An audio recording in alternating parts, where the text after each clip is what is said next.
All right, welcome, ladies and gentlemen, to the show. Boy, am I excited to be here. What is the DotPro with myself being BreakyCPK. Happy to have you guys here and looking forward to beginning this great podcast show that I'm sure is going to be, not to hype myself up too much right here, but no, I really am so excited for the show and looking forward to this being a great beginning of what is a great show to come and hopefully great content for you guys to enjoy. With that said, again, I am BreakyCPK, going to be your host here. What is the DotPro? And this show basically is going to be about the competitive Dota 2 scene. That's what the point of this show is. It's a content piece for you guys to be able to get review on basically what happened in the Dota 2 competitive scene within the last week, ideally, as well as some hot topics that are going around and some good discussion points. And ideally, from show to show, I'll also have special guests on. And I definitely have a couple of special guests for today's show that we're going to be talking to later on in the show.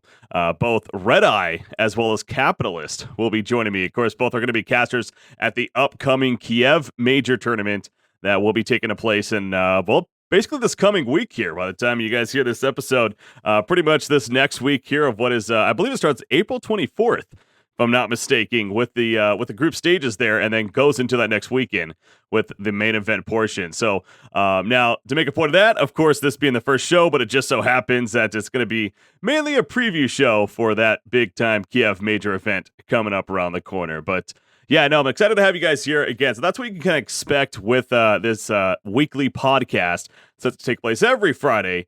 And looking forward to, again, having some fun with it. So as far as this episode, though, goes, the Kiev Major, no doubt, going to be taking most of the talking points. There's a couple other things that we will be going over as well, including some roster changes, both with some team names as well as some possible roster disbandments, as well as other minor events currently going on and taking place. Just some quick fire results to definitely go over. But without further ado, I think it makes sense to start with the Kiev Major. So for those that may not know, the Kiev Major, well, it's a $3 million tournament coming up here for the Dota 2 scene. Of course, it's one of what's essentially two majors for this year. Of course, we had the Boston Major back in December. I actually had the chance to go to the Boston Major. This was back when I was really just breaking into the Dota 2 scene as a caster and whatnot, and I made a point to go to the Boston Major. You know, it wasn't too far of a fly for me. I actually live in the state of Michigan here. For those that aren't familiar maybe with the United States, where the states are, pretty much is about, well, 2-3 hour plane ride, I want to say, to get to the event. So it really wasn't too bad. And with it being so close and the opportunity arising, I was like, you know what, let me get a ticket. Let me make a point to get out there.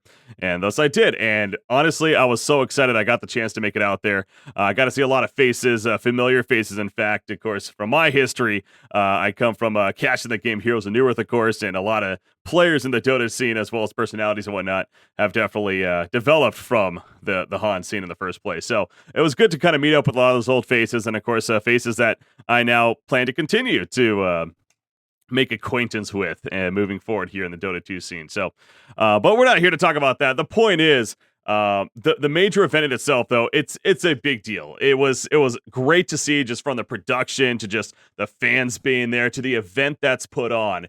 It's freaking awesome. It's a win for everybody in the Dota 2 scene, and really definitely makes you appreciate that much more what Valve, especially in Dota 2, does for the community right here, as far as the competitive scene goes, at least. So, but with the Kiev Major coming up, this is one of two majors. The following one, last year they had three majors, I want to say. There was the Frankfurt, Manila, and there's one that I'm blanking on off the top of my head. Oh boy, putting myself in the spot right here. Shanghai, that's right, it was a Shanghai, and then of course the TI took place. So if you count the TI, I guess, as a major in itself, but then sure, four majors. But you know, in this case, they decided to cut it down by one major for this year. We had Boston, now we got Kiev, and then of course International 7 or 2017 will be taking place in August coming up here. In fact, an announcement just recently, in fact, last night came out about that, or a couple of nights ago, talking about the qualifying dates and everything. But we'll talk about that later on. So the Kiev Major, though, taking place April 24th, again, this next week here. Obviously, it's a 16 team event. I had to double check that one. I was like, wait a second, that doesn't sound right. 16 team event. It's a $3 million prize pool tournament. Of course, it initially had 8 invited teams as well as 8 qualified teams. Now, you know, I'm not here to talk about necessarily the invited teams or what I thought about that. That's in the past by now. I know I'm just starting this show, but I don't want to overload it with everything. Instead, we're going to kind of preview the event and what to look forward to when it comes to the event itself. And also a couple of discussions that have been going around the community. One of the bigger changes with this major coming up, for in case you haven't heard, is the group stages themselves is actually going to work a little different than the previous event. And frankly, other events in general when it comes to majors for Dota 2. They're going to be running what's called a Swiss format. Now, what that basically means, so there's 16 teams. They're initially placed all in one group. They're all going to be in one group. However, they don't all play each other by any means. They basically get matched up against another opponent. In fact, the schedule has not been released for that yet. I expect the schedule to be released over the weekend here, so a little unfortunate that we can't preview that just yet here. But they initially get matched up against an opponent, and then depending how they do, well, if they win or lose, it's a best out of 3.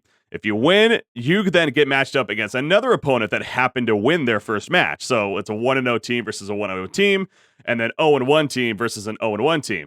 And then it keeps breaking down from there, basically. So, and then from there, a team that goes 2-0 will face another team that's 2-0. And then the 1-1 team will face another team that's 1, and so on. So basically it keeps on going until teams are, I want to say until they get to 3-0, if I'm not mistaken, where 3-0 is the cap.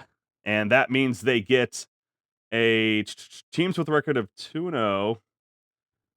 Trying to make sure right here. Yeah, so if you go 3-0, you're actually going to winners of the high group are the highest seed in the playoff. So if you happen to go 3-0, you're actually automatically seeded as one of the quote unquote higher seeds in then the single elimination playoff stage. So that's kind of the breakdown of the format of the event. As far as discussion that's been going on with it, and really my personal opinion on it, I think it's a step in the right direction. Do I think it's the perfect answer? Not necessarily. When it comes to creating a lead-in, especially to a single elimination, because there's kind of two talking points here. One is the group stages in itself, and what do you do to quote unquote seed this event? But then single elimination is kind of the other thing, right? Where that's in itself highly debated. Now, personally, I've said in the past, and now saying here, single elimination, I'm actually a fan of. I like the idea of single elimination. I like the idea that it has this true playoff format. You think of traditional sports, you think of, Mikey's basketball, the NFL, what I watch here in America, and, whatever, soccer, European Football League, whatever you want to say. I don't know of any league out there that necessarily does double elimination when it comes to their playoffs, right? So I understand esports is not traditional sports. I get that. And I get that there is a place for a double elimination in events. But at the same time, I'm not going to fault an organization for wanting to get this true playoff feel with a single elimination tournament. So that part of it, I am 100% fine with. I love the idea, and I think it definitely makes for an epic run. In fact, we kind of saw that at the Boston Major. A team like Adphenum, frankly, probably wouldn't have made it all that way, and perhaps all the way to the grand finals if it was set up, perhaps more of a double elimination and things were different in the first place. But it kind of sets up, it gives these perhaps somewhat underdog teams a chance to, have somebody pull off some of these upsets and not have to worry about said teams later on in the event because they got knocked out. So, I like the idea of single elimination. Is the ultimate point right there. Now, when it comes to the initial, the Boston Major, they went with what was called a GSL format. It didn't flow well. The randomness of the initial seeding for the 4 individual groups that they had it just seemed out of place. And it's like, well, then how do you truly seed that? Like, there's just too much initial seeding that needed to happen. Whereas with the Swiss format, it's pure RNG, really. I don't know necessarily how they're going to match up the teams initially. I believe they're going to go with an invite team versus a qualified team initially in the Swiss format. That would make the most sense to me. And then which teams are that is probably going to be, I assume they're going to do some kind of drawing. In fact, I don't even know. I don't even think it says on here necessarily how they're going to decide the first opponents. Initial 8 matches are seeded, according to this. So, yeah, I don't know exactly how that's going to work out. I guess maybe they're going to see the teams themselves and then kind of match them up, which, again, I'm not necessarily a huge fan of, but it ultimately should flow out a little better. It gives teams a better chance. So, sure, maybe their initial matchup ends up being a pretty brutal matchup. Say for whatever reason, it ends up being OG versus IG. We're talking about arguably what could be the top 2 teams at this event. They get matched up in the first match. I guess it could be possible technically with how, if it's an invite versus a qualified team. One of those teams has to lose, obviously. However, then they have to play another team that also happened to lose their first match. So, yes, they won't necessarily get undefeated because of that, but they'll still have a chance to then recover and prove themselves a lot more effectively than they would in another format. Now, again, in a perfect scenario, in a perfect situation, they would literally just all play each other. But let's be honest here. We don't have the time for that. Scheduling conflict comes into play. That's understandable when it comes to these events. Maybe not so much when it comes to TI, where it is upwards of $20 million prize pool. I understand $3 million is a lot of freaking money, but it doesn't have that prestige of being the world championship, right? It's more of a nice event to have to keep the community active, to keep things going until the eventual quote-unquote Super Bowl happens, which is the international, where then that's a different story. But for an event like this, again, time constraints are understandable. You're not going to have every team play each other. This gives the opportunity for teams to get the most chance to prove themselves with the constricted scheduling. This prevents that idea that, you know, the RNG, you could say, coming into play as far as which group they got seeded into. That's not the case here. This is just simply you play a team that's on equal footing with you in terms of their record with their previous match there. So I think it makes the most sense for everything involved. I'm glad they made the adjustment right here, and I'm glad that they decided to go to this Swiss format. So that's the idea of the Swiss format. Whether or not you agree, I'd love to hear feedback on that. Definitely let me know on Twitter here, at BreakyCPK, of course, if you agree or disagree, and we can go from there. But so that's my opinions on that. Another topic I wanted to cover here concerning the Kiev Major. First off, let me just break down real quickly as far as all the teams that are in the event. Since obviously you can go to Liquipedia, you can go to, there's many avenues out there on Reddit or whatever that you can check it out as well. But just to give you an idea in case you aren't able to find any information here. So we're looking at the 8 invited teams. We have Team Random, which formerly known as Wings Gaming. We'll talk a little bit about that later on as well, but they are now known as Team Random, in case you didn't hear. So Wings Gaming is no longer now known as Team Random. They are the defending TI6 champions, of course. We have OG, Mouse Sports, which is the new Adphenum team. Adphenum dropped from the organization. Those Greek boys that got the runner-up at the Boston Major. They're now known as Mouse Sports. You got Team Liquid, Evil Geniuses, Thunderbirds, another case of a kind of a funky team situation. They are no longer DC. They were formerly Digital Chaos. They then dropped from their organization, the likes of Moon Meander, Wii, Resolution, Misery, and Soxa, of course. They are actually now known as Thunderbirds, which personally I love the freaking name. Newbie and VGJ. So those are the 8 invited teams. As far as the qualified teams out of North America, we had what originally was Team Onyx. Now they're known as the new Digital Chaos team. So, keep with me here. I understand it can be a little confusing because of what these teams have done here, but Digital Chaos is now the new, what was the Onyx. So you got Mason, Abed, Bulba, Dubu, and Demon with their roster right there. You have the South American qualifier, SG Esports. You have a European qualifier, Team Secret. From CIS, Virtus Pro. From China, we had 2 teams, IG Vitality and IG, the Invictus Gaming sister teams.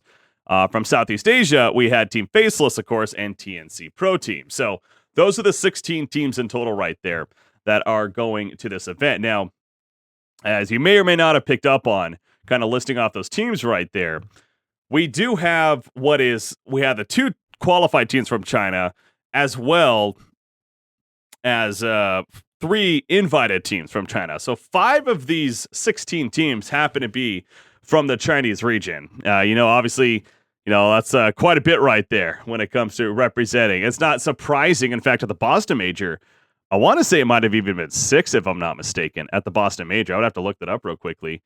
Let me see if I can find that here real quickly. Yeah, we had eHome, LGD, Newbie, Wings, and then we had IG Vitality and LFY. Yeah, there were 6 teams at the Boston Major. So there's even 1 less team from China at the Kiev Major. But people always like to kind of, I feel like at least this happens a lot from the community, that it's kind of China versus the world when it comes to Dota 2 especially and their results. Now at the Boston Major, China overall had a frankly bad result.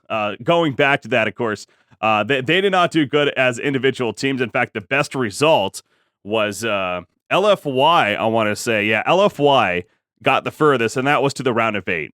Outside of LFY, none of the Chinese teams even made it on to the quarterfinals. And the only reason LFY made it was because they beat another Chinese team in the first round. All the other Chinese teams were actually knocked out in the first round. So that was kind of a shocking result, I think, for a lot of people. And it's something that I don't know if really got enough attention from that event. Now, I bring this up because the Chinese scene has always really been a very active scene and kind of their own scene in a lot of ways. But I feel like even more so lately, they've really been grinding. There's been a lot of events that have been taking place from the Dota 2 Asian Championships, the Starladder Star Series that happened, to even what's called the DPL. Now, the DPL, a quick explanation there, it's basically called the DPL Top League. It's essentially, I want to say 12 teams or maybe even 16 teams that they compete. You have to be from the Chinese region, and all these Chinese teams compete in what's similar to an LCS kind of format from League of Legends, where basically, except it's all online, I believe. So, but basically, it's a weekly format where you'll have 3 or 4 matches a week for a good 4 weeks here. That then is as treated as like a regular season, and then that leads into a playoff. And so they're constantly playing each other and very, very active with that. And my eyes were kind of open to that, especially within these last couple of months right here, as I even got the chance to cast some of the DPL myself. So where I'm going with this, though, is I feel like the Chinese scene is going to have a much better time at this event than the Boston Major. And there's a couple of teams that definitely stand out when it comes to representing the Chinese region. The two that are the obvious ones are Newbie and VGJ, being 2 of the invited teams, of course. Newbie has had a lot of success in general as of late. They've been one of the stronger teams overall since 7.0 came out. They've had some very good results, including right off the bat, they got that runner-up finish. I'm trying to pull up the result right here to make sure about, the ESL1 Genting event. They got the runner-up result. And then on top of that, they actually won the DPL Top League that I was just referring to right there over LGD in the end in a grand final matchup there. The Dota 2 Asian Championships, they finished 3rd place, not the craziest result, but still overall, they've been looking very, very strong going into this. VGJ, I've always been a fan of them. Now, they don't necessarily have the craziest results to kind of back it up. They're kind of a newer team. VGJ looking at Aggressive, Freeze, ROTK, FY, and Fenrir.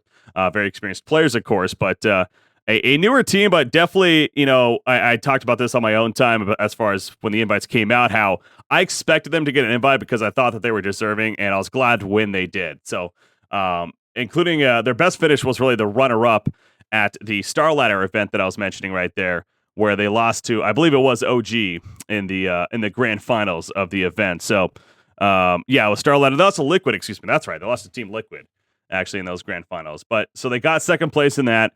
Overall, they've been doing very well in the individual Chinese events. So, again, they're kind of the top 2 Chinese teams. But then you have even the qualified teams, Invictus Gaming and IG Vitality. Invictus Gaming, of course, they're coming off a win of the Dota 2 Asian Championships where they just looked very good in the event, and including a grand final victory in the end over OG. I'm pretty sure, if I remember correctly again. A lot of stuff is happening here. Yes, just to reference it. There we go. So they defeated OG 3-0 in the grand finals of that Dota 2 Asian Championships. That was most recently. And again, they have a lot of momentum, arguably the most momentum going into this event. So I feel like between all of that, we're going to see a lot more success from the Chinese region. Now, you notice there's one team I didn't bring up, and that would be the former Wings Gaming, now known as Team Random. Frankly, Team Random has not been looking good lately. They have not been doing a whole lot. Their results have been very, very poor, especially in the new year. We mentioned at the Boston Major, they didn't even make it out of the first round. Granted, they had to play Evil Geniuses in the first round, but still, they've had a lot of poor results really ever since they became TI champions. And in fact, I don't even think they deserved a spot as an invite, just simply because they were the TI6 champions. I get why they got the invite, but I don't think they deserved it. And I think a lot of people are on me with this, that we're not expecting really much to anything out of Wings Gaming when it comes to this event, or now known as Team Random here. So, but outside of them, I do think that there's a very good chance that the Chinese region could be very dominating I would not be surprised if those 4 teams, pending playing each other, of course, in the playoff single elimination, if they actually all make it onto the quarterfinals at the very least. Now, and then you have the case of, I feel like Newbie and IG are going to have the strongest chances to go the furthest, if not even win the whole thing. Invictus Gaming, again, with that momentum, they are one of the favorites in this event, no doubt. So, but China versus the world when it comes to the Kiev Major, I do think China is definitely going to represent at this event, and that's one of the predictions, I guess you could say, that I am making for this event. So, China, definitely expect them to have a strong time. We'll see if they live up to that. Again, with their play lately, and after a very poor Boston Major performance right there. Another place I wanted to go to keep up on the Kiev Major, of course, and previewing it was qualified teams, specifically individual qualified teams, and which of them has the best chances overall. Now, we've already kind of touched on a couple of them, of course, as we've referred to both the IG teams, IG as well as IG Vitality. Another qualified team that I feel like has a very good shot has to be Team Secret. They're, of course, out of the European region. I actually had the chance to cast a bit of the European region when it came to the Kiev Major qualifiers. And so I got the chance to watch them at least 2 or 3 times as far as the cast went, as well as just in general watching them. They looked very strong. I believe they only dropped 1 game in total in that event. They were the strongest team and the deserving team, no doubt, to come out of that region. So it seems like they're really starting to click together. Mid One has a great personality. He is their mid player, and he's on Twitter all the time and having a lot of fun. So he's definitely growing his fan base quite a bit. Of course, formerly of MVP Phoenix over there, or no, not from MVP Phoenix. He's actually from Fnatic, right there. MP is a one from MVP Phoenix. But then, of course, you have Keizu, Puppy, and ReDeYe. And some may say that Nobi, this is a little bit of a bias pick because of Keizu and his history that he had was Heroes of New Earth and how quickly he's risen the ranks.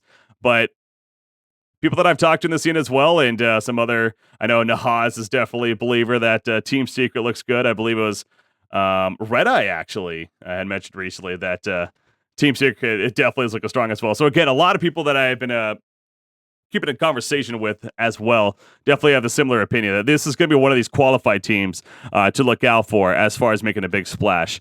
Outside of them, I personally don't know if I have much hope. The only team that I could see making a splash is perhaps Team Faceless.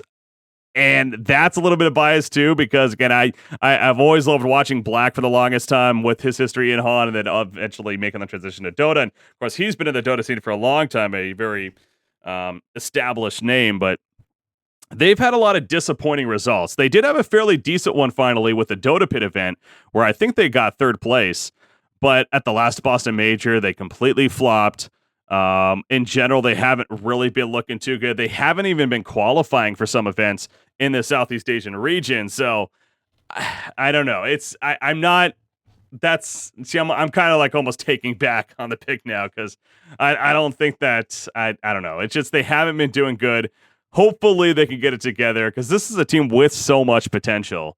But it's going to be tough. It's going to be tough. And then the other interesting one is, which I don't think that they're going to do well personally, but Virtus Pro, I know, is another one that a lot of people may bring up. But Virtus Pro made a point. They were one of these few teams that they did not do anything. They literally did not play really much, if at all, since the Boston Major. They dropped out of a couple events initially.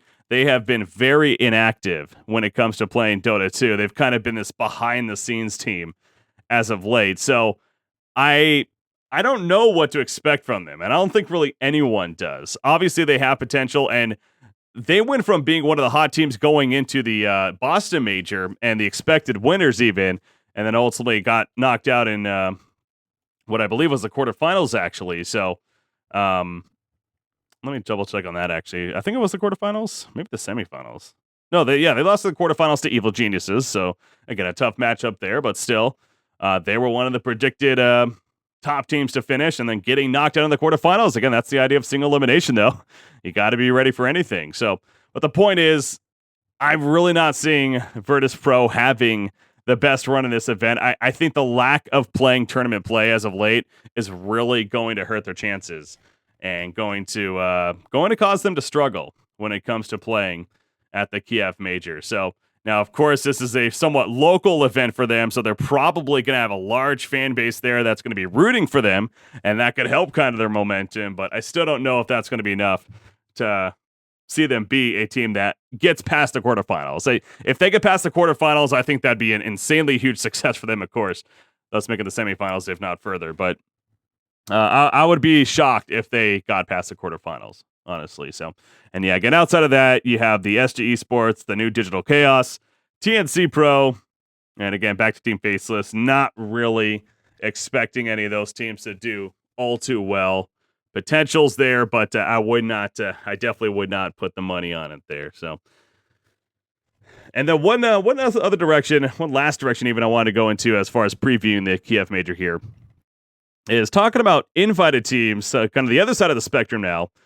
Invited teams that we feel may flop, and I almost feel like this is too easy because one team I've already kind of touched on a little bit, Team Random. So going on that point real quickly. So Team Random, again, formerly Team Wings Gaming.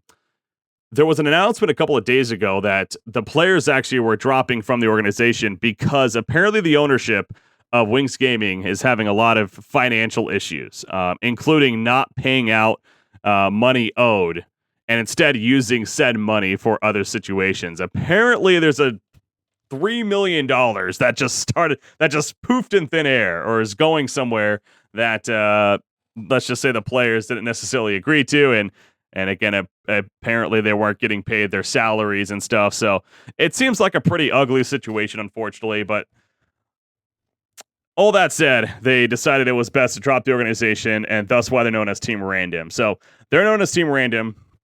Again, this is a team, though, that has not been having very good results at all, even in the China region as far as their individual tournaments over there.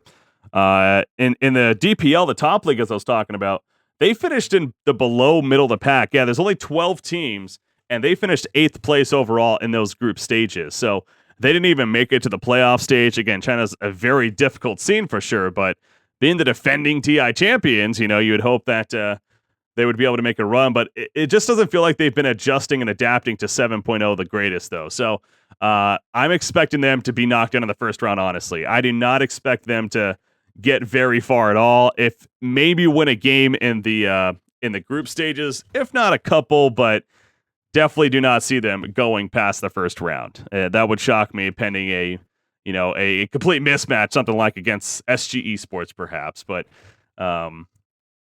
they're one of the teams that I definitely see flopping. Another one, though, is, and it really hurts to say, because again, I'm half Greek myself, and I had so much fun watching these guys at the Boston Major.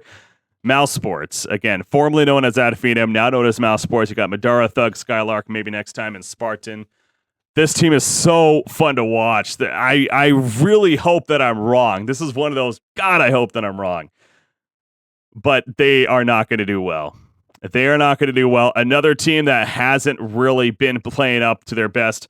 They have not adjusted to what a 7.0 it feels like as well, and their results have just frankly been bad. I was a very big proponent when the invites came out.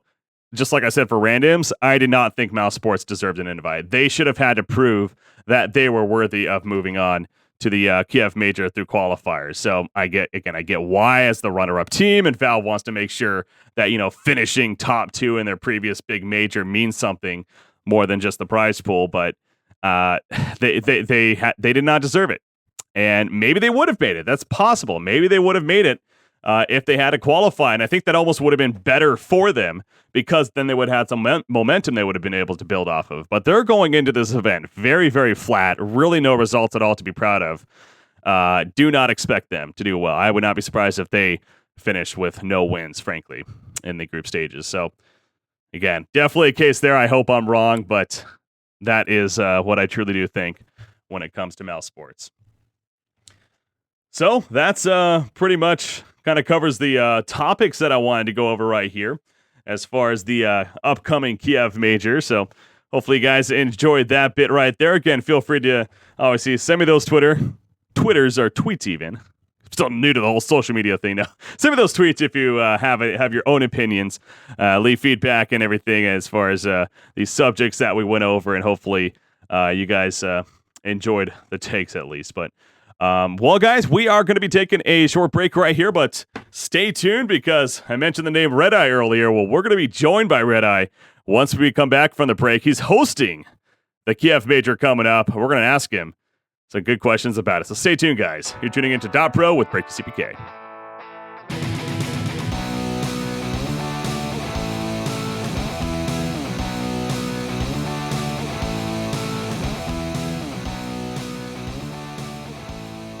All right, guys, welcome back to the show. BreakyCPK here, of course. And now I have the pleasure of being joined by the one, the only ReDeYe. ReDeYe, how's it going, man?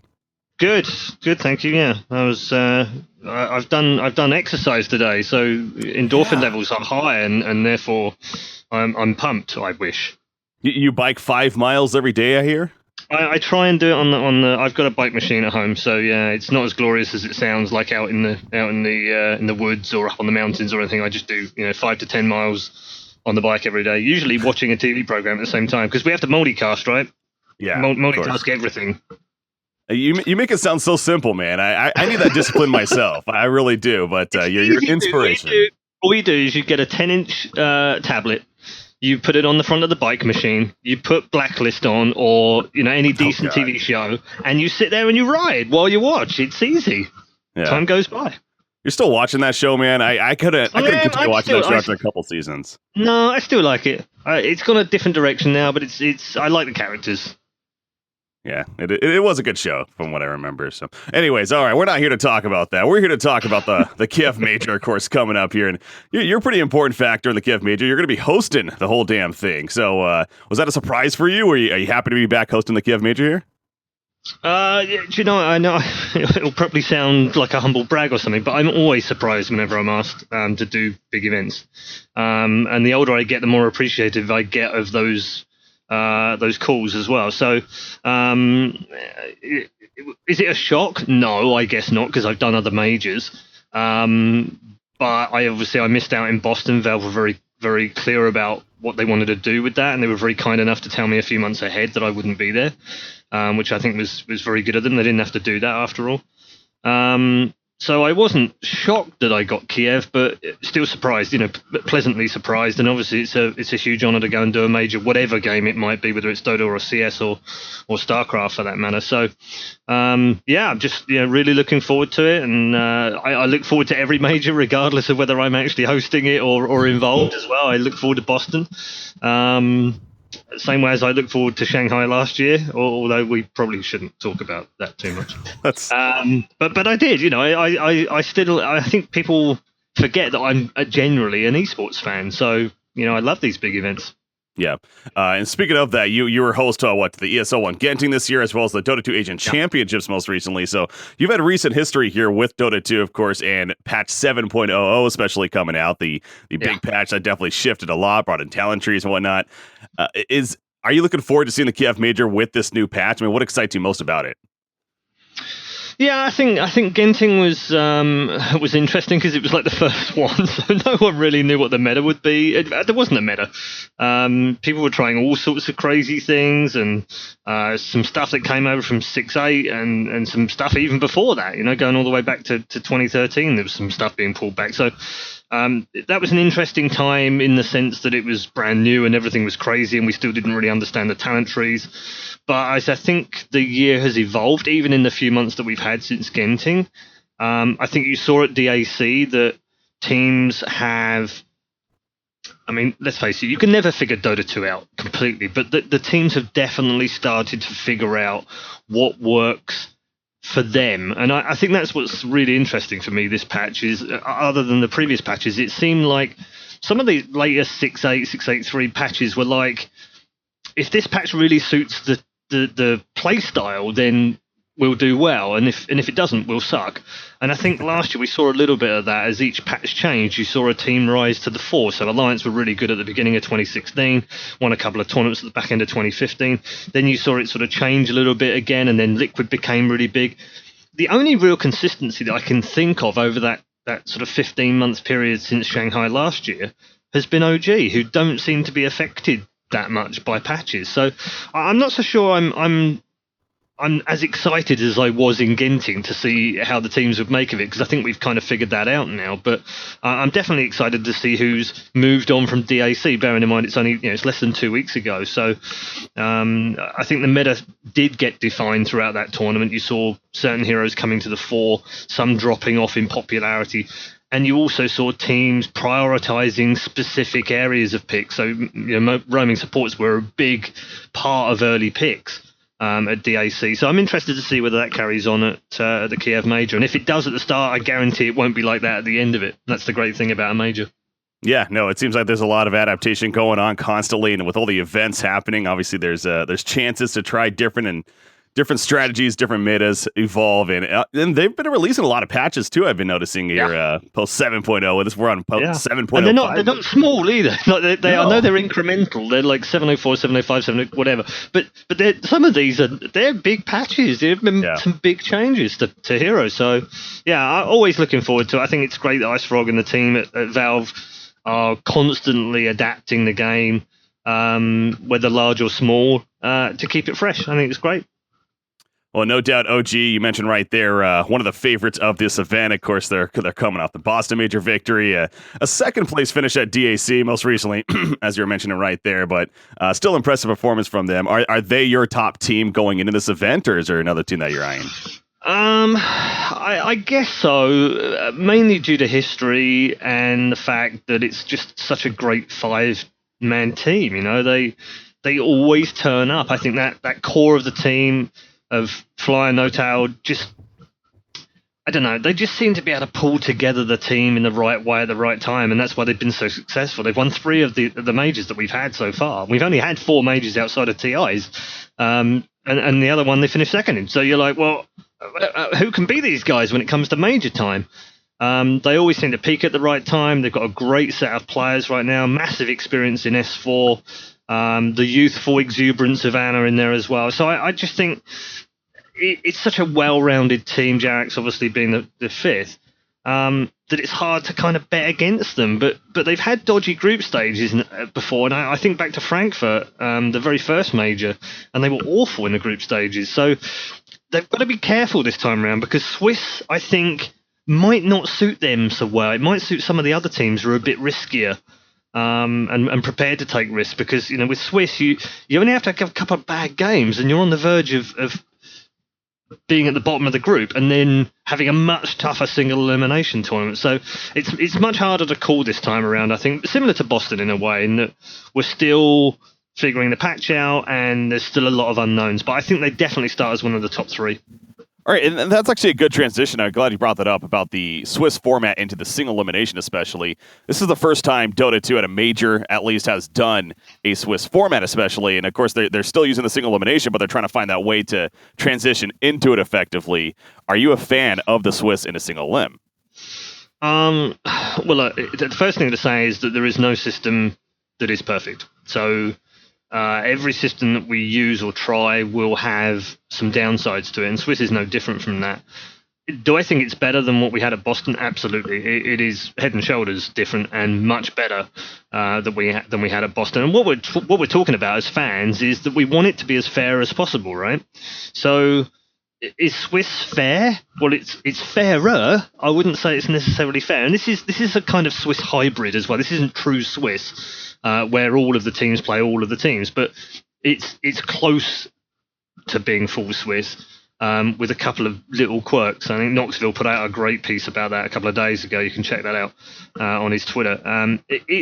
It's better, and I do like it. I've had some experience with it before as well, because it's been used at CSGO tournaments before, and it's worked out pretty good. There are some quirks which mean that inevitably sometimes one team who performs badly early on, and I'm thinking Evil Geniuses here because they always seem to start slow, there will be one team that suffers because of the Swiss system, and it's not necessarily the system itself, it's a mixture of the system and their poor start. So for instance, if EG do have a bad first day, which they have had a number of tournaments, including DAC recently, and then they can bounce back. It might look to the outsider that actually this is an unfair system because EG have suddenly got to beat, I don't know, say OG, Wings, and Newbie to get through, right? And that would be bloody hard work for them to come through as one of the top qualified teams. So it's dangerous. But I will say this: the saving grace is that all 16 go through. So we're not talking about elimination groups here as we would do normally in Swiss, where 2 teams from each of the 4 groups would not make it through. So we're talking about all 16 going through. And when we do that, what we're actually asking is, and this is the real question, how do we seed those teams into a single elimination bracket? And that's what Swiss is being used for. So I think it's a much better system. I think it's a much fairer system than the single groups that we had at Boston. But it's by no means perfect, and it can't be, sadly. All right, I'm glad you bring that up again. There really is no perfect system when it comes to single elimination, especially, what leads into that. Outside, as I've always, kind of stressed this idea of Swiss is kind of getting there where you need this regular season, this quote-unquote regular season, where every team plays the other team, and then maybe you can get the appropriate seedings from there. But, obviously with time constraints and everything, that's not going to be realistic. So yeah, I would love 4-week majors. You? I mean, bring them all out for a month. I don't mind living there for a month and doing a whole month of Dota. That's fine, but it's expensive. Well, you got situations like obviously there's the comparison of the LCS with League of Legends and what they do and everything, but I kind of like what Dota 2 does, where we have a lot of these different events going on, different flavors and everything, and you still got the mix of like a DPL with the Chinese league. They do have that regular season into a playoffs, not necessarily LAN, but they have that. So. Yeah, no, I agree. I like the League of Legends stuff as well. I think they do a great job with their seasons and their splits. But I'm also a massive fan of traveling around the world in terms of, different places, different cultures, different scenes, different fans, and having these kind of enclosed majors. They feel a bit more like a tennis circuit rather than, say, a football season, if you like. So I like both. I'm okay with both. All right, so we talked about your favorite team to win it all in OG. At Phenom, they got second place runner-up, obviously, at the Boston Major. They were that dark horse of that event. Who's your Ad Phenom of the Kiev Major? Who's your dark horse team here? Ooh, that's a good question. I mean, those guys are now Mouse Sports, so that's interesting to see them come back as a brand. Obviously, I've been involved with Mouse for close to 15 years now. They go back a long way in various different esports, so it's great to see that brand coming into Dota again. I think that's the other thing, isn't it? When you look at bizarrely, when you look at the team list for this particular event, it's full of teams where a casual viewer who maybe only watches majors and comes back and says, who the hell are these guys? Like, who the hell are Thunderbirds? Who the hell are Team Random? Who the hell? Why aren't Digital Chaos got like Misery and Moon Meander and Weird? Why have they got these new guys in there? And who are these SG Esports guys from Brazil? So there's lots of what looks like new teams, if you will, but they aren't, obviously. DC obviously changed team and bought up Onyx, and Thunderbirds were the old DC team, and now we've got some crazy stuff going on with Wings where I don't know what they've done. They've misplaced $3 million somewhere. I'm sure it's just behind the sofa or something, right? It's just fallen down behind the sofa. These guys have got like $9 million between them. They've just lost it down the side somewhere while ordering a pizza. But in terms of Dark Horse, it's much harder because when I watched the qualifiers and you watch DAC, there weren't any teams that kind of stood out and made you go, ooh, they could be a bit of a surprise. So I'm going to go with something that a lot of people who have had a history with Dota 2 might think isn't really that much of a shock. But I'm going to go with Team Secret. And the reason is, when you look at them in the qualifiers, they looked absolutely brilliant. They were almost flawless. I think they dropped one game from memory, in the group stages, and then went through the bracket no problem at all. They just look settled again. They look calm and motivated and ready. And I think it's hard to call them a surprise, but I think we do now because they are a qualifier team after all. They weren't invited. They haven't done very much in terms of victories recently or any big results. So I think they're my dark horses to go far this time, I think, because there is less expectation on them and less people shining a light on that particular team. I think the other one, obviously, of the qualified teams, you'd probably have to say TNC will probably bring it. They do every time. Really looking forward to seeing how Raven and the boys get on there. And Faceless would have been my pick, but I think they were a little bit underwhelming at DAC, and their qualifying form wasn't great either. I know they came through in the end, but they just came through in some really muddled kind of drafts and some strange games as well. I look at the way that they draft, it just seems odd to me. I guess it means they keep the competitors kind of guessing, but it also felt a little bit like they were guessing themselves as well. So hard to say. I mean, it's difficult to pick out, but I would go with Team Secret. But I'm also secretly cheering for the Brazilian boys as well. Who wouldn't love to see the Brazilians go far through the tournament? So it's probably not going to happen, but yeah. No, it probably won't. But great story, and I love seeing new regions or new countries breaking into the top echelons of esports, particularly in Dota 2. I think it's much easier for them to go through that. Saying that, they're still going to go through qualifiers and then obviously South American qualifiers as well.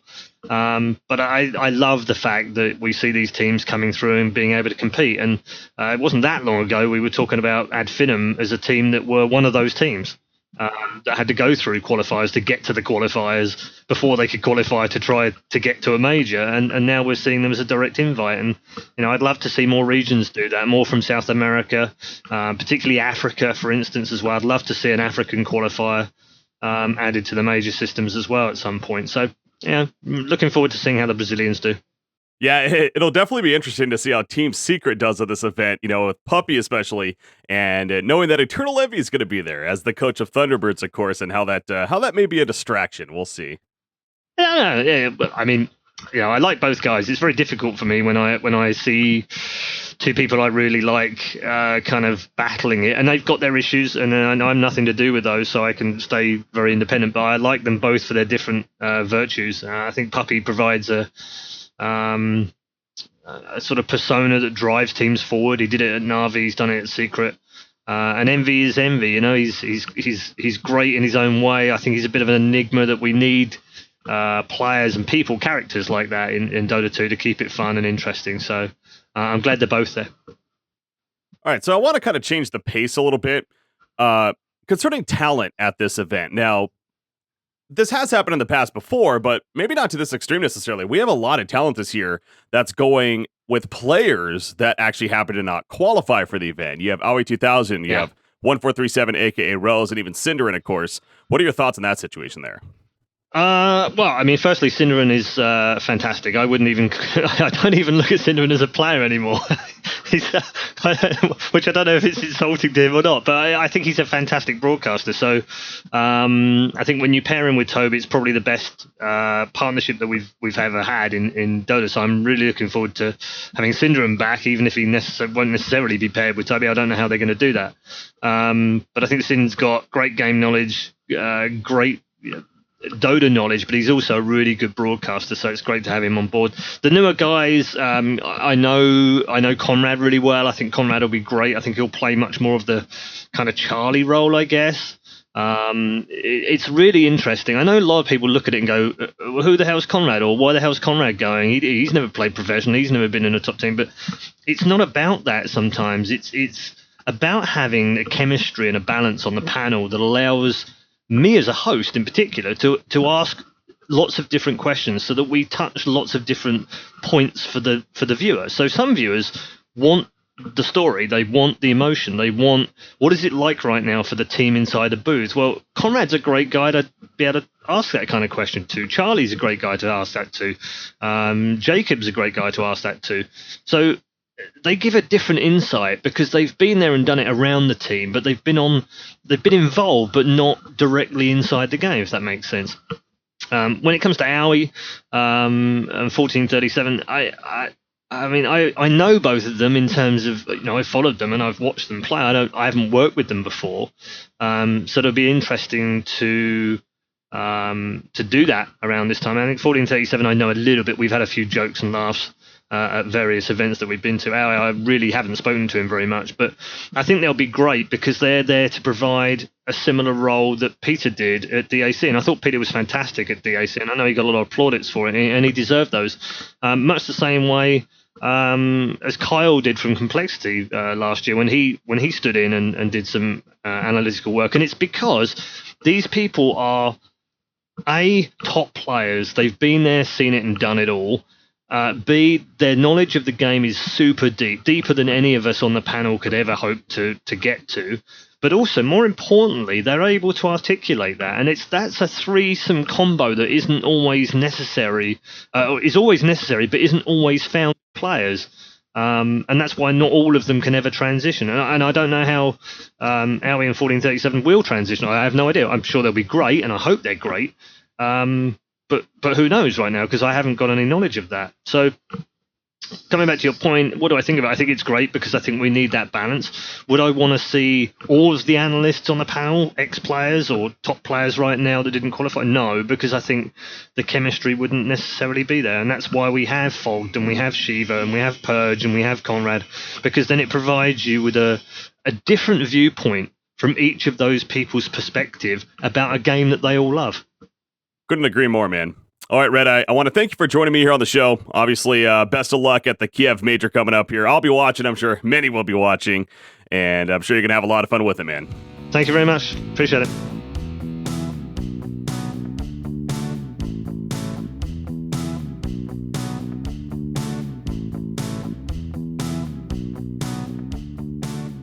All right, guys, so thanks again to ReDeYe right there for joining. Obviously, a great talk with him, and it's going to be fun seeing him at the Kiev Major coming up as the host of the event. Always a great host, and I know everyone excited for that. So he gave a bit of his predictions on the event, but what I want to do now is do what, well, frankly, a lot of people are doing for a lot of personalities, and even people like yourself at home, perhaps, at with the compendium, are looking to fill out your own predictions, of course. Valve does a lot of fun with this, and they give us the chance to make some predictions and earn some tokens as a result, even. So what I want to do is go over my personal predictions. Now, frankly, I know that, I'm not this crazy insight of a person by any means when it comes to the game. I think it's awesome if you're taking the time to listen to this and take my input in terms of why I'm making certain predictions to perhaps make your own predictions. But I'm gonna be upfront with you guys. What I've done is I've actually watched and listened to a bit of the other predictions out there. There's been people like Nahaz and Merlini. I know Sir Action Slacks and Purge did one recently. A Capitalist and Grant. There's been a couple of duos out there, and just again personality that perhaps have more knowledge than me even, that I've definitely given their predictions. So I guess you could say I've kind of taken that all in with maybe a little bit of a flair of myself, and made my predictions as a result. So, take it how you will. Nothing's perfect, but here we go. Let's go ahead and I'm going to make a point that I don't want to also spend too long on these here again and draw them out. This isn't going to be a very in-depth. It's just simply going to be make some quick points and move on to the next one. All right. So first, we're going to start with the heroes here. For those that may not know, again, so this is the compendium. If you haven't purchased it yet, obviously, if you don't want to, I completely understand. But if you happen to, it's actually a pretty cool perk that you get. You can make some predictions from heroes to teams to players and even the tournament itself as far as what results are going to be happening with it. So, for example, the very first one here under heroes happens to be what I think is the most picked hero, or what will be the most picked hero at the event. The one that I chose actually happens to be Earth Spirit. I believe Earth Spirit's going to be the most picked hero at the event. Now, Crystal Maiden is one that's also on top of a lot of people's charts, and I get why. In fact, I have a couple of recent events pulled up on DotaBuff.com, to also help me, get an idea of what to expect as well. In the recent Dota 2 Asian Championships, though, Earth Spirit was actually the most picked hero. Now, I'm not saying just because of that's the reason, but even in other events such as the DPL, he was one of the top picked. I feel like Crystal Maiden is becoming a little more ban-worthy for teams. She's becoming a hero that we're seeing ban initially. Earth Spirit has had history of that, and at majors, perhaps that becomes more relevant because Earth Spirit's one of these heroes where he may be difficult to master, but at an event like this, you expect that a lot of people do. Players like Jarex, of course, of OG come to mind. I wouldn't be surprised if he's banned against them. But there's other heroes, too, that you want to, frankly, look to ban, such as a Magnus, a Monkey King, a Treant Protector, yada, yada. So I feel like Earth Spirit's going to be able to sneak on through. And in these majors, he always seems significant as of late. So Earth Spirit, for me, is my top picked hero. We'll see if that lives up to it. It's either going to be him or Crystal Maiden, in my opinion, but I'm leaning towards Earth Spirit. Magnus is my most banned hero. As I just mentioned right there, and in recent events too, Magnus by far has been the most banned hero. In fact, at the DAC, which again just happened a couple of weeks ago here, he was banned 58 times. The next closest was Alchemist at 49 times. And then after that, it's Lifestealer with 40. So it drops off pretty significantly.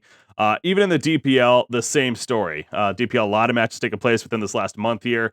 Magnus, 215 bans. Monkey King is second with 143. Magnus is going to be the top ban here. There's no doubt in my mind. Yes, he has gotten a little bit of nerfs recently in 7.05. He received a bit, but still the overall skill set of this hero, the tools that he brings, the Empower is still a very powerful ability. It's going to be a hero that's banned the most. So I think that's one of my most safe bets there as the Magnus ban. Hero with the highest win rate. This was a tricky one. Now, there's an asterisk here. Minimum 5 games played. So you can't just be like, oh, we're going to see this hero once and he'll win the game. They have to at least play 5 games. This one took a little bit of time for me when I was kind of going over, trying to figure out which one I wanted to pick with this. I'm not as confident with this one, but I feel like I'm going to stretch a little bit with this. The one that I ended up choosing is Slark. I feel like Slark is going to have the highest win rate. And I say that because, again, looking back at some recent events, he's actually had very good success. At DAC, he was actually 5 of 6. He won 5 of the 6 games that he played. So he wasn't even played in too many games. He was actually banned in a fair amount. He's usually in those 3 and 4 bans by teams. He's that hero that, okay, you have your first 2 picks. You're usually not going to pick him there. But then when you're thinking about your next 2, you want to play against it. He's just one of those annoying core heroes.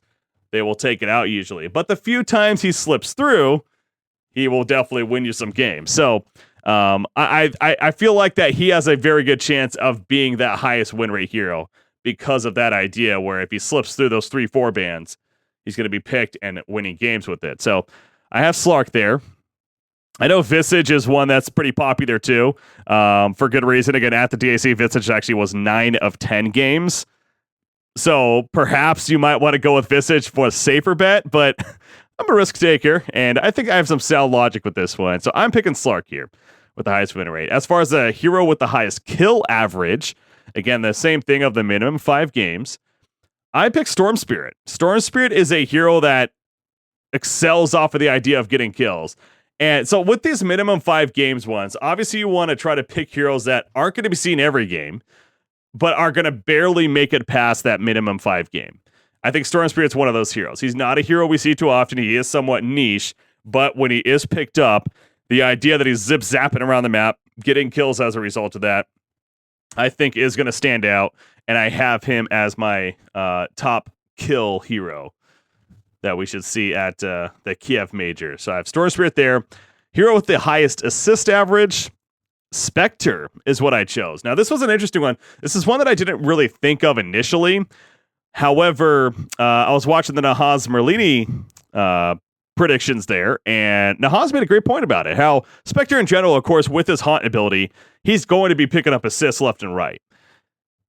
Now, the hero has to be played, right? Well, he was actually picked up. How many times was he picked up at the DAC? He was picked up 8 times at the DAC. So he surpassed that minimum 5 games, which, by the way, the DAC, I think it's going to have like 15 to 20 less games even than the Kiev Major. So if they're beating that threshold at the DAC, there's a good chance they should beat that threshold at the Kiev Major. So Spectre with the haunt use and the rare times we may see him, but just enough. I think he's a good bet right there for the highest assist average. Heroes with the lowest death average. I actually once again went with Slark right here. So Slark's kind of my, I don't know what you want to call it, my dark horse pick almost of not only the highest win rate, but because of that, in those games that he's winning, he's also going to be dying very little times, thus helping his team win the game. So it's kind of like I'm going all in on the Slark idea, right? So again, I'm not going to sit here and say I'm 100% confident with this one by any means, like I am with the Magnus banned being the most banned hero, but I like it. I think I have some sound logic. No one's perfect here. I think I have some sound logic, though. And so that's why I'm going with him for also the lowest death average. Hero with the highest last hit average. I went with Naga Siren. I think that's always going to be a safe bet. Naga Siren, again, not seen too often. DAC, she was seen 10 times, so she beats that threshold. But if you're looking for a hero that gets those last hits, Naga Siren is one of the best, if not the best, at doing so. Yes, occasionally she's played as a support, but even in those support games, she eventually transitions into the Radiance and becomes that Naga Siren that we know and love and gets a lot of last hits anyway. So I'm going to go with her as the most to last hits average. Hero with the highest XPM average, Meepo is an interesting pick because Meepo's a 100% guaranteed highest XPM average in most cases, unless he doesn't reach the 5-game limit. Because there is the minimum 5-game limit, of course, for him. Will he reach that threshold? Of course, there's a couple of players that come to mind. You got Wee from now Thunderbirds. You got Abed from the new Digital Chaos team. There's, I'm sure, even a couple out there that I'm missing. But the point is, he's one of those, will he just be banned against those players and thus not seen because of that? He was only picked 3 times at the DAC. So it's a little risky of a pick there. Will he beat that threshold is basically what it comes down to. I feel like he will. I hope that he will because I'm choosing him there. But I have him for the highest XPM average. Hero with the most kills in a game, I once again went with Storm Spirit. If I have somebody with the highest kill average that we're not going to see a lot, I assume that means in 1 or 2 of those games he's going to get a crap ton of kills. So it's another one of those similar to the Slark situation. I'm kind of all in on this idea. I know it's not the everyone else is doing it idea, but you know, I'd like to take risks, like I said. So I go with Storm Spirit with the most kills in a game. And then hero with the most last hits in a game, Naga Siren. Again, another, I think, a safe bet there. That's one of the safer ones. I feel like that we're going to have not only that, but the highest last hit average. So there you go. Those are my my compendium picks for the heroes as far as the teams go. So now for the team predictions. Okay, so we're starting right here. This is the, you know what? We'll go from right to left here. So we'll start at the bottom.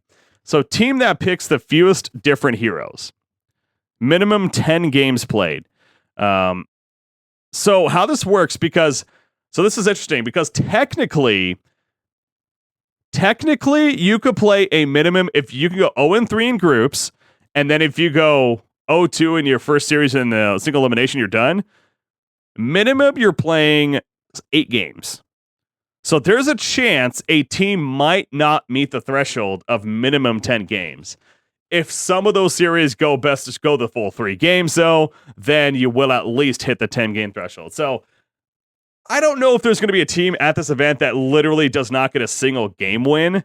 I think the candidates are SG Esports and maybe Digital Chaos, but no, I don't even think that, though, because again, with Abed, and that team's just too good as individual players to not get a single win. So, I mean, SG Esports has to be the top team off the top of my head from South America there that I would not be the most surprised if they don't get a single win in a game. So going off that logic, though, team that picks the fewest different heroes, I chose TNC Pro Team.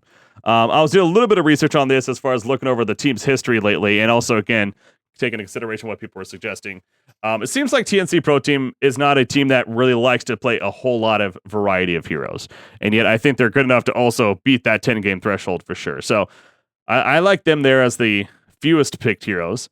Now on the other side, team that picks the most different heroes, I actually chose Team Secret.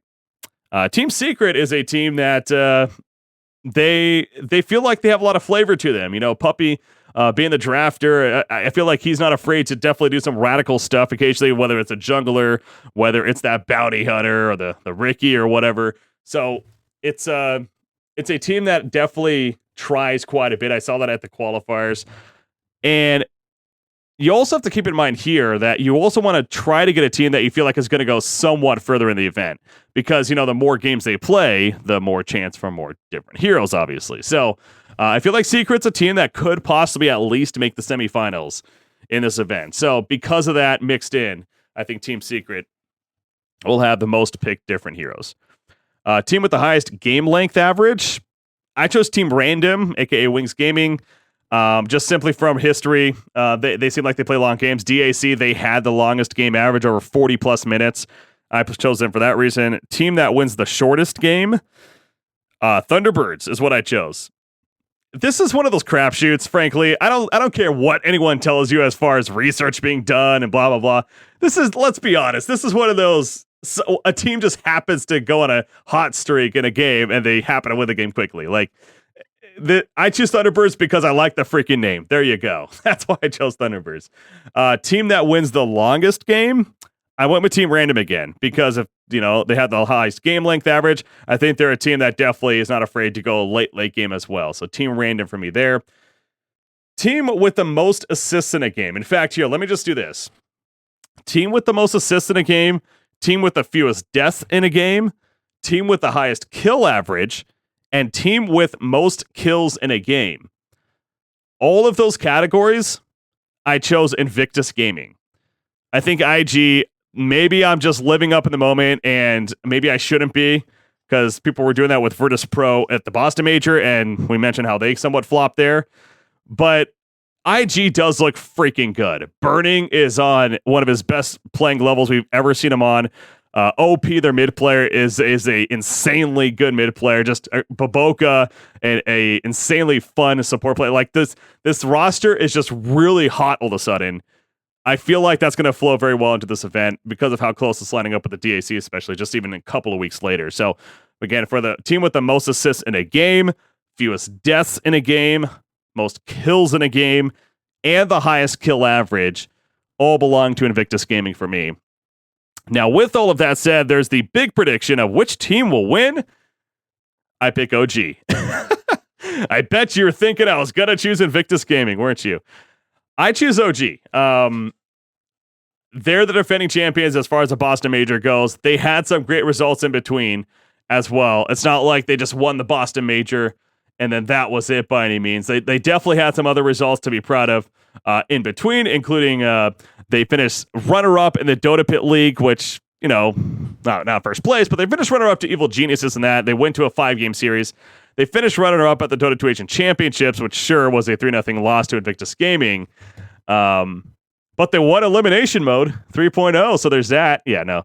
I just feel like that this is a team that they're just too good. They're still looking good, and they are going to be your repeat champions here for the Kiev Major. I don't really have much justification other than that. So I know, again, Invictus Gaming, though, man, even now looking at it right here, God, IG's looking good. But no, I'm going to go with OG Dota as my top team that will win the Kiev Major, if I had to give you a team on the spot right here. So I have OG winning it all. Now let's look at player predictions. So as far as player predictions is concerned, we have player with the highest kill average. I chose Samael. I think that's one of the safer bets. Samael, as we always know, just consistently at these big events, he just goes off with the kills. In fact, at the DAC, I think he was the top player at the DAC as far as kills went. Kill average, that is. Yes, he was the top. Miracle was actually second behind him. But Samael was the top, and so I think that's kind of a safe bet. Again, it's not a guaranteed, but I have him there. Player with the most kills in a game, I chose OP. OP is the mid player for Invictus Gaming. As I said before, I think Invictus Gaming is going to have the most kills in a game as well, so I figure it's going to kind of play off of that. Player with the lowest deaths average, Burning, is who I chose for that. He's the carry, of course, for Invictus Gaming, and a couple of reasons I say that. One is because the team, again, I feel like may be up there as far as that death average, but Burning had the least amount of deaths at the Dota 2 Asian Championships as well. And this is a player that just knows how to get that farm while staying alive and, doing his thing. So I think Burning's going to win for that.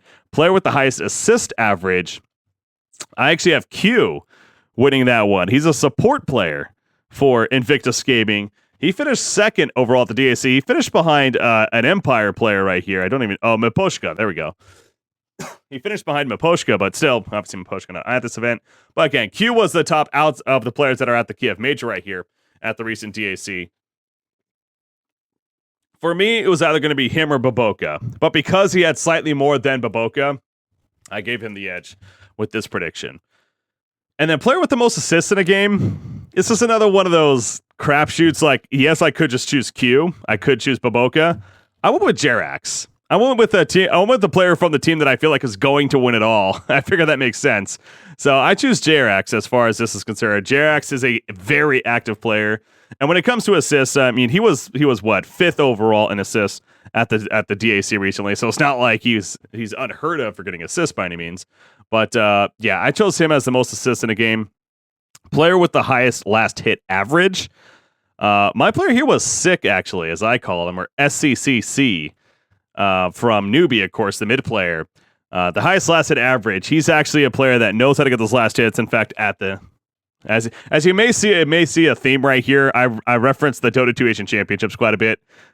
He was the top last hit average at the Dota 2 Asian Championships, over 446 last hits per game. That's insane, man. Player with the most last hits in a game. I chose No Tail. That might be a stretch, but again, when it's an individual game, I feel like it could really be anyone. It could frankly be somebody from Team Random. It could be somebody from SG Esports, just because they had one game where they just went off and he just did insanely well. This is kind of a crapshoot once again, but I feel like No Tail has potential to get that, so why not No Tail? Player with the most GPM in a game. I went back to SCCC actually for that one. I know Samail's another player that would come to mind, and perhaps other people would put, but SCCC did have the highest GPM at DAC, and it was actually by 40 gold per minute about more than Samail, or about 35 gold per minute more than Samail at the DAC. So I'm leaning towards him. Also have him for the player with the highest GPM average. And then Jerax as the player that plays the most different heroes. He actually plays quite a bit of heroes, apparently.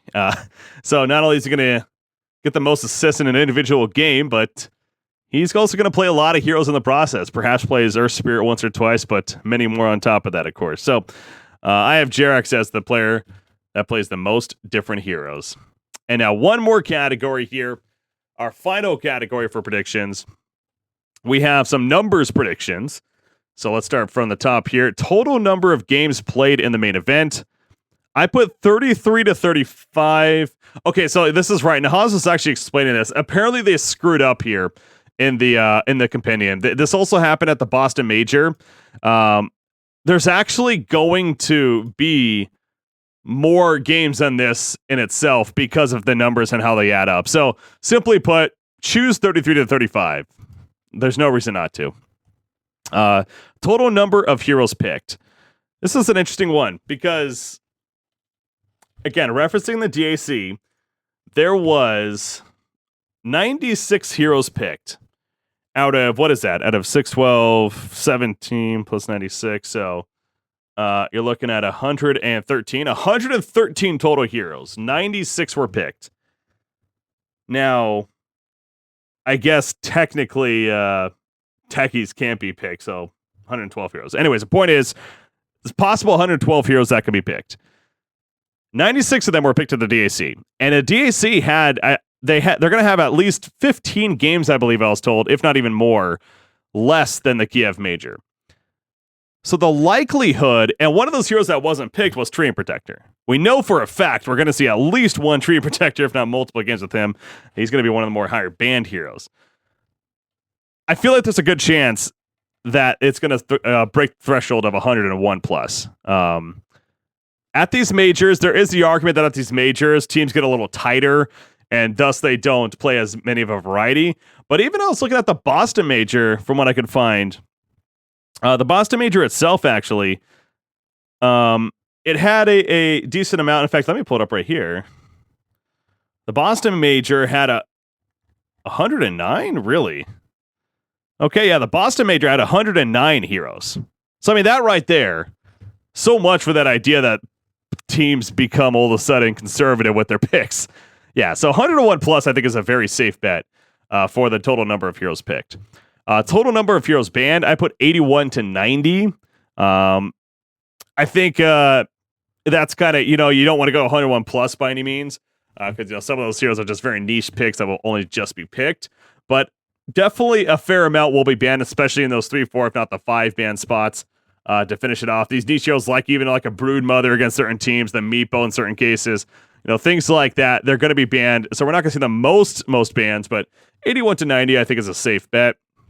Most combined total kills in a game, I put 91 to 100. I'm kind of thinking to myself, you figure we have like an epic game that's just constant action. It ends up being like 50 to 45 or something like that as far as hero kills.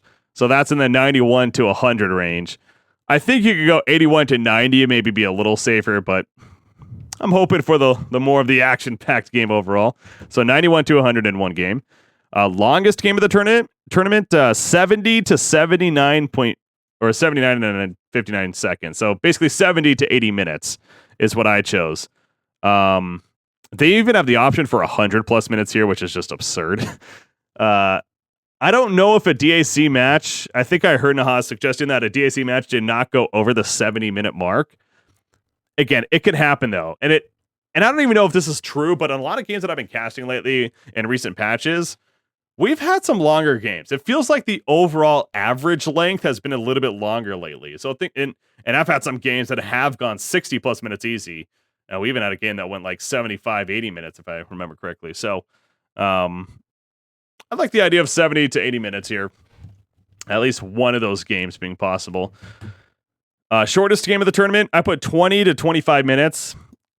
I don't think under 20 is going to be like, yes, there's the argument that what about like SGE Sports if they have to play like an OG or whatever, will they just stomp them? Even in that case, I don't think a team like SGE Sports would just throw in the towel pre-20 minutes just because they're losing. They're at this big event right here. They're going to make the best of it as far as enjoying themselves and, having fun as long as possible. So I think a 20 to 25 minute range is safe because at that point, then they're going to be pushing in the Ancient and actually finishing the game that way. So, but pre-20 minutes, I don't know if it's going to really be happening. Most kills by a hero in a game, individual hero, I have 23 to 25. I think that could be a good number. I mean, you figure if I have the most combined kills, 91 to 100, so a team gets like 50 or 60 kills individually, 23 to 25 of those being by one hero, it's very possible. So I'm going to stick with that number. Most deaths by a hero in a game, 15 to 17 is what I put. One of these support players is going to find himself dying over and over again. That is one of the higher guesses. You also have 18 to 20 or then 21 plus. I think 15 to 17, though, is a fun number there. Most assists by a hero in a game, I put 32 to 35. And then highest GPM by a hero in a game, 1,000 plus. I think at a lot of these recent events lately, the Boston Major even, we've had at least one or two times where a player has gone over 1,000 plus gold per minute in a game. So I don't think it's going to be any different here with the Kiev Major and sticking with that. So there you go. That's those are my predictions for the compendium, ladies and gentlemen. Hopefully you guys enjoyed that and take it how you will. Again, I referenced other videos and compendium projections as well with this one, so you can take it all into consideration, but be sure to make your predictions. They lock it as I'm doing this for three and a half days from now, so I believe they lock basically Sunday night if I'm not mistaken, so make sure you do that if you have the compendium and get those predictions in. So all right, that means we're going to be wrapping up for this segment, but stay tuned, guys, because we're actually going to be joined now by Capitalist, who is also going to be a caster at the upcoming Kiev Major and going to get his take on the event and a couple of topics there. So stay tuned, guys. We'll be right back with Capitalist.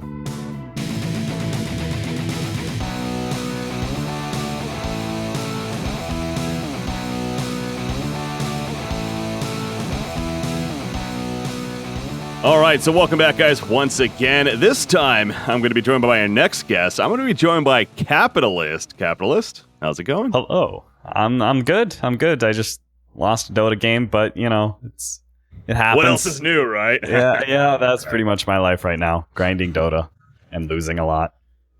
Well, your life here in the near future is going to consist of going to Kiev, at least I hope so. That was what I heard, at least, recently. Mm-hmm.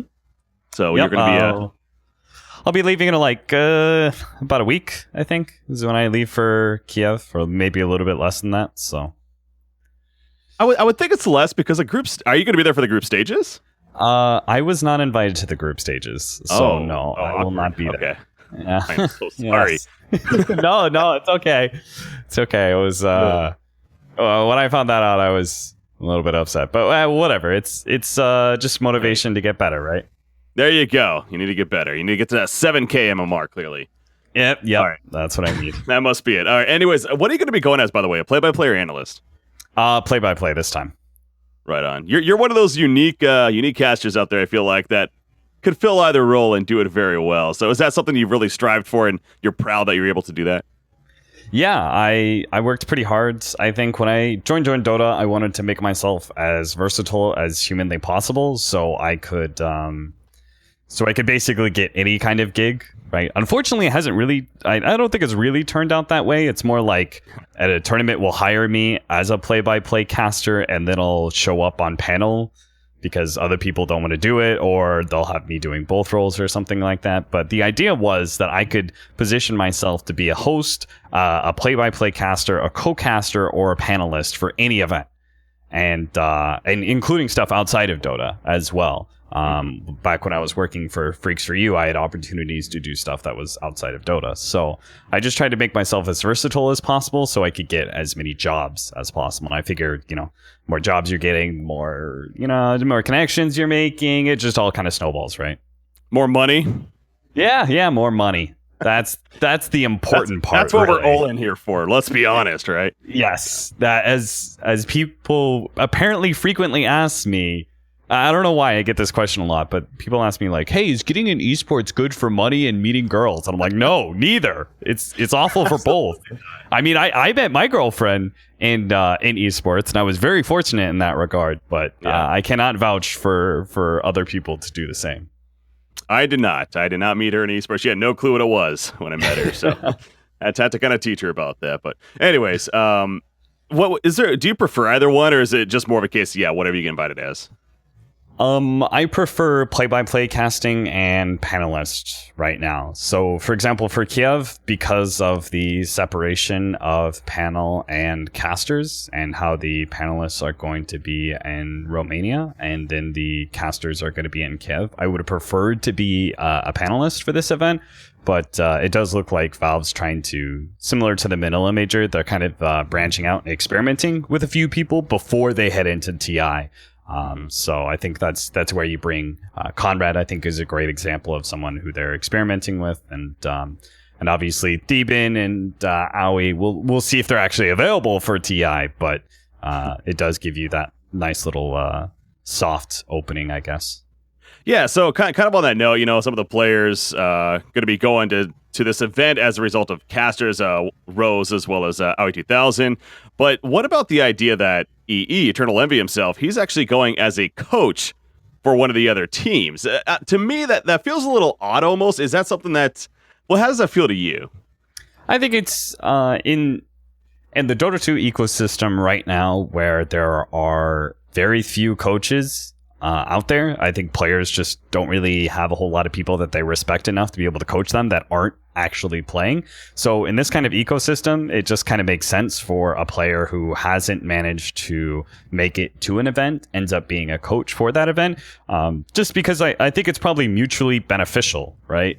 Eternal Envy is going to learn some things from what's their name now? Thunderbirds or something like that. Yeah, he's going to learn some things from Thunderbirds. Thunderbirds are going to learn some things from him, obviously, and I think it's just kind of mutually beneficial. Should esports, be in that situation 10 years from now? Hopefully not, but I think it's just kind of as a result of our weak coaching pool right now that things end up like that.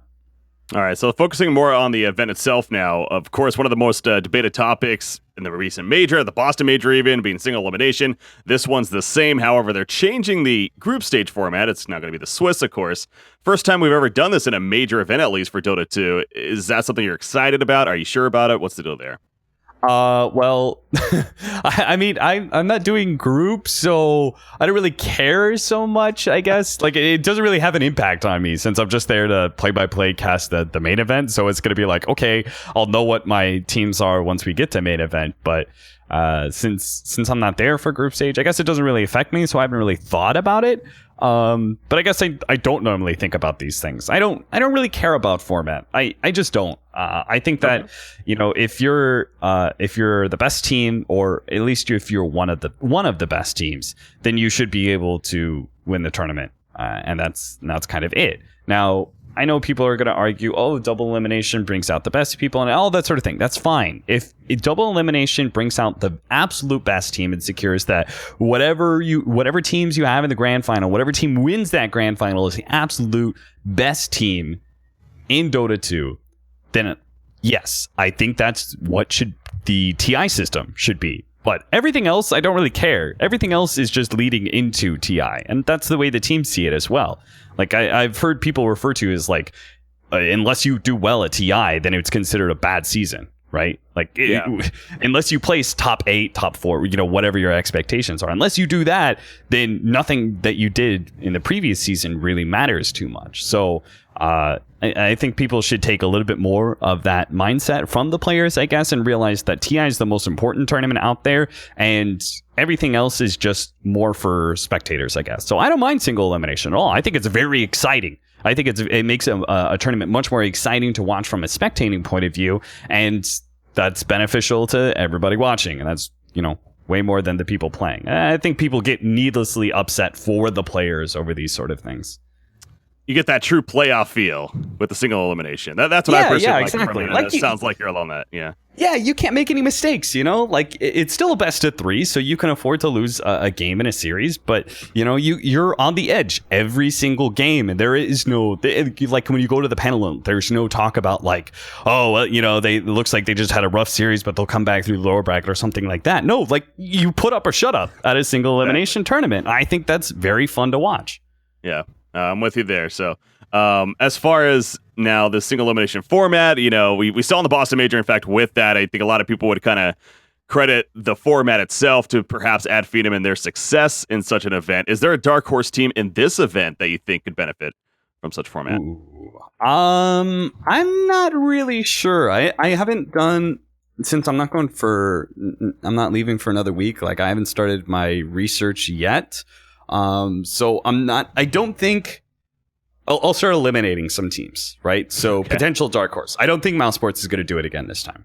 No. I was very impressed by Boston. I had faith in them at Boston, but don't think they're going to be able to do that 2 times in a row. SG Esports, no. IG Vitality. I think IG Vitality potentially they have a certain kind of play style. IG, I guess you can't call it dark horse because they've already showed their stuff at DAC. I don't know. Love for the Americans, the new DC.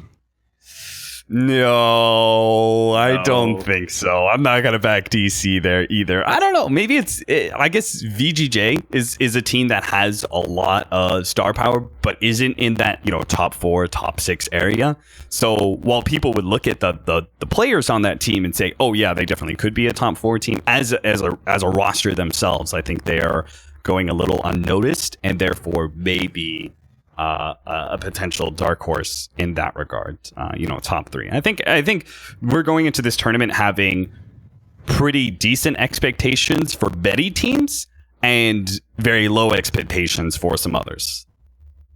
And, I don't think that changes. That doesn't give a whole lot of opportunities for dark horses, I guess. Yeah. Well, what about the team to win it all then? Is OG probably one of your favorites, or is there another team in mind? Yeah, I think, let's see. I said my top 3 was OG, Newbie, IG. I think it's pretty easy just to back OG right now. They're clearly one of the best teams that we've ever had in Dota 2, period.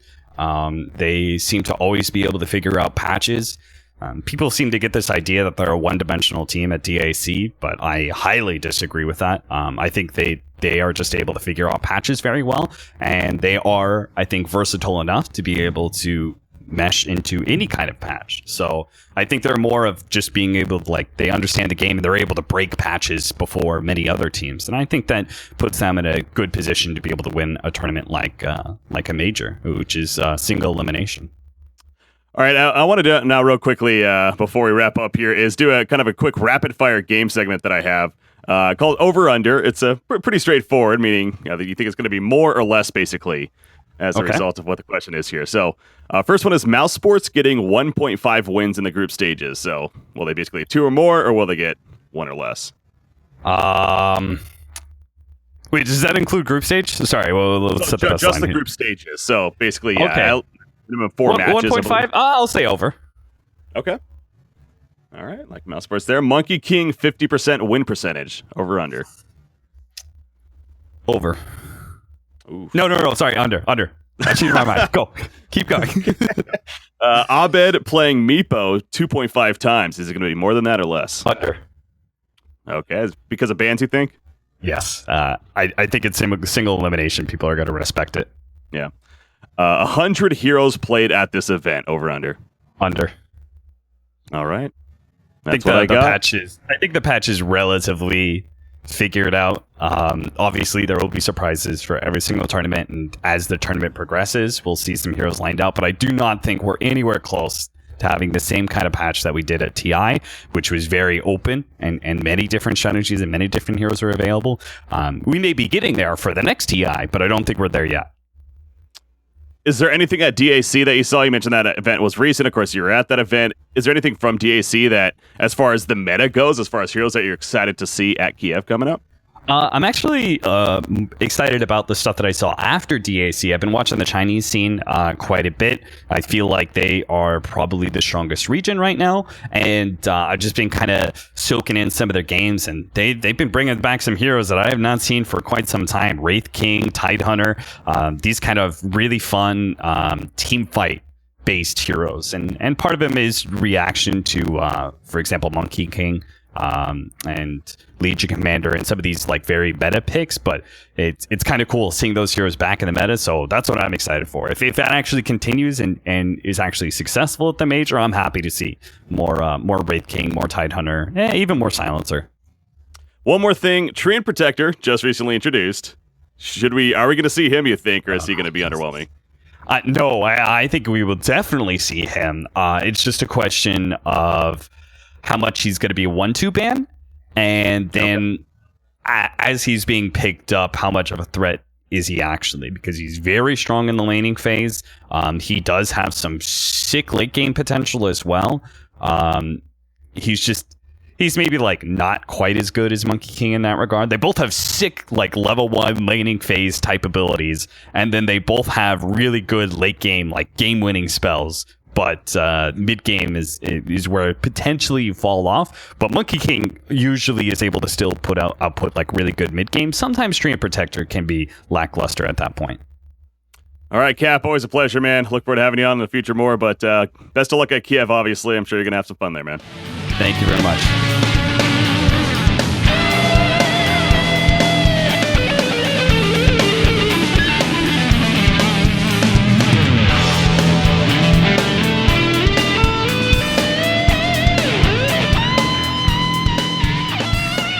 Okay, guys, things are starting to wind down here, but before we go ahead and start wrapping things up, of course, there's still plenty of other things that are happening in the competitive Dota 2 scene, that along with the Kiev Major coming up around the corner, so want to make a point to go over all these other events and other news that's been taking place, but in a somewhat quicker format, so we're going to go ahead and head into what I like to call the competitive surge. So first things first, the StarLadder I-League Star Series Invitational Qualifier. It's got a big chunk of a name right there. Their season number 2. It's a $100,000 land that's going to take place in mid-May, May 18th through May 21st. They are running their qualifiers right now. They had a couple of invited teams so far. VGJ and Newbie have been announced. They need to invite 2 other teams. One team has already qualified, Invictus Gaming, actually, from the Chinese region. Of course, they had another solid run there where it was quite difficult, actually, because they got knocked down initially in this double elimination format in the semifinals by Vici Gaming. They had to grind through the losers bracket. They beat IG Vitality in the losers finals, and then went on to beat Vici Gaming 3-2 in the grand finals, coming from behind and claiming that spot at the Invitational. So they'll be the 3rd team so far. So we have 3 Chinese teams so far that are going to the StarLadder Invitational. Another team another teams that are trying to compete for a spot, the European qualifiers have also kicked off recently. And currently we have Comanche as one of the remaining teams in the semifinals. They just came off a big upset win over Team Empire. With that said, another couple of noticeable names in this event. You got teams like Cloud9, Team Spirit, Na'Vi, Effect, Vega Squadron, And Empire is mentioned, but no longer. So Comanche, we'll see if they can keep that momentum up. But the European qualifiers are in full commencement here. Zodac Cup qualifiers, another event that's currently taking place. The Zodac Cup Masters is actually another LAN that's taking place in Taipei. It'll be happening in later May into June, May 30th through June 3rd. Another $100,000 tournament. The qualifiers for this event is happening. There's going to be 2 invite spots. No invites announced yet. Cloud9, actually one of the teams going so far, they won the first European qualifiers as they defeated Alliance 2-1 in the finals there. And then we had in the Chinese qualifiers actually taking place, Invictus Gaming, lo and behold, won the Chinese qualifiers. They actually defeat IG Vitality in the final matchup there, 3-1. So IG, talk about momentum. Obviously, they have the DAC result. We also have a couple of these other results taking place. This is a team that's going to be scary at that Kiev Major. More news, Newbie are your DPL Top League champions. I kind of referenced this earlier, but the DPL Top League, it's essentially a regular season that leads into a playoff format here. Takes place in China over there. 12 teams compete. At the end of it, if you finish in the bottom, I want to say 3 or even 4 spots, you actually have to play relegation matches to stay for the following season of the Top League. However, the top 6 teams move on to the playoffs.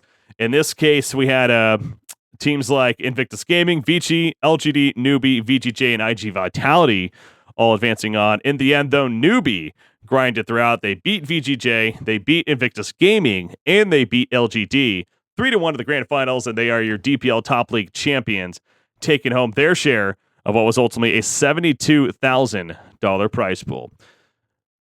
One other event to mention right here, the Russian Esports Cup 2017 is currently happening as well. This is another less advertised event, but I believe it's actually a LAN event, if I'm not mistaken, and they are currently in the playoff stage. Now, of course, there are teams like Virtus Pro actually in this event. They are in what is the upper bracket portion of the playoffs, but they're going to be at the Kiev Major, so I don't know exactly when things are set to continue. It looks like perhaps around in the mid-May timeframe.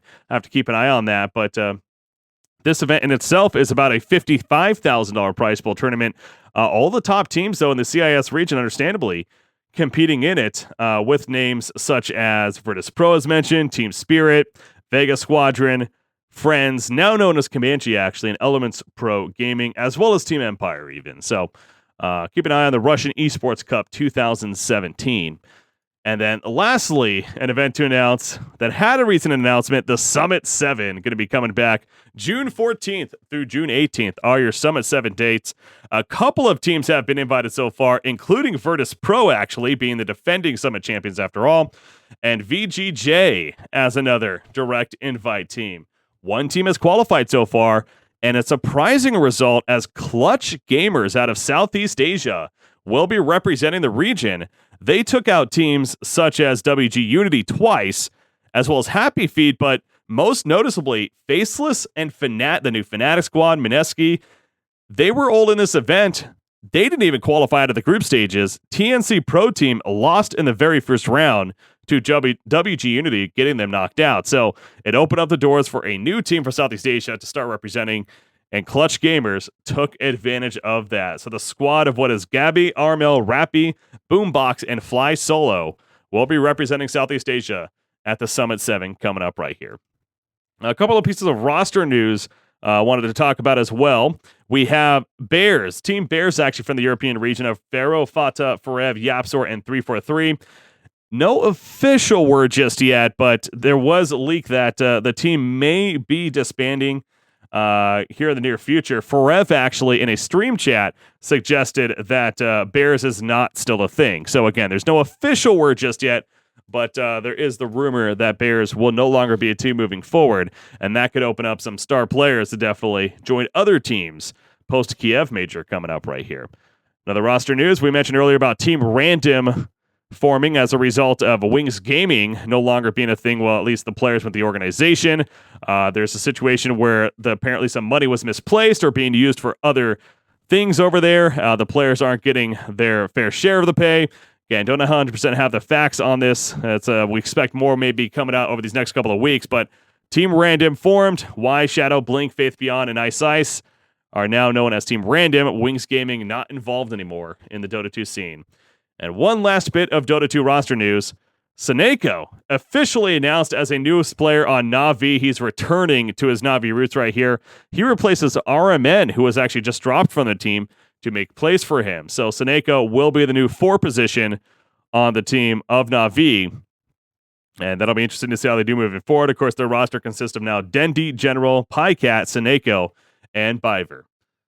All right, guys, so that's it for the competitive surge, going over other things that have been happening in the Dota 2 competitive scene within this last week right here. And that means we're coming to the conclusion of our podcast here. One last thing I wanted to touch on before we do ultimately wrap things up here on DotPro with BreakyCPK is a tweet I actually saw earlier today as I'm doing this recording for the podcast. I actually saw a tweet from Loda of Alliance right here.